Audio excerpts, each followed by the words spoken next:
আমি ঘর ভাড়াও থাকা পারি না। মানে থাকে নিয়ে তো ফ্লাইওভারের নিচে থাক কিছু সকালে কি নাস্তা করাইছেন ওরে? খাইছে কিছু? নাস্তা করাইছি।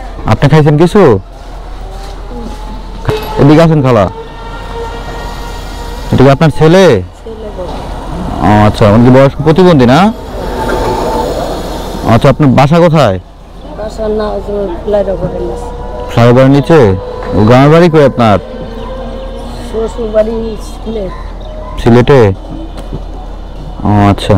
বাপের বাড়ি আছে রংপুর কুড়িগ্রাম। বাসায় কেউ নাই আর আপনার? আছে, ওর বাবা আছে। বাবা কি করে? সে কর্ম করা পায় না, সে অসুস্থ মানে? তো আপনি এদিকে এদিকে মানে ঘুরে ঘুরে এই করে এগুলো করেন না? আচ্ছা, মানে ওর কি কোনো চিকিৎসা করান না? বাবা চিকিৎসা করা এত পথে নামছে, কিছু হয় না।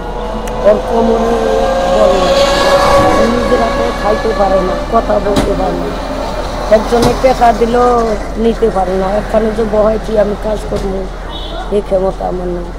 বুঝতে পারছি। পেশা পায়খানা করলে আর ভিক্ষা করা পারবো না, যাও লাগবো না। বুঝতে পারছি। না এমনিতে ছোটবেলা থেকে সমস্যা না? জন্ম থেকে আমি আজ 30-35 বছর হাতে কষ্ট করতে আসছি। আমি ঘর ভাড়াও থাকা পারি না। মানে থাকে নিয়ে তো ফ্লাইওভারের নিচে থাক কিছু সকালে কি নাস্তা করাইছেন ওরে? খাইছে কিছু? নাস্তা করাইছি। আপনি খাইছেন কিছু? খান না কিছু? আপনার হাজবেন্ড কি ওইখানে যাচ্ছে না? এখন আল্লাহ দিচ্ছে, কি করবেন বলেন? আল্লাহ যা করে ভালোর জন্যই করে।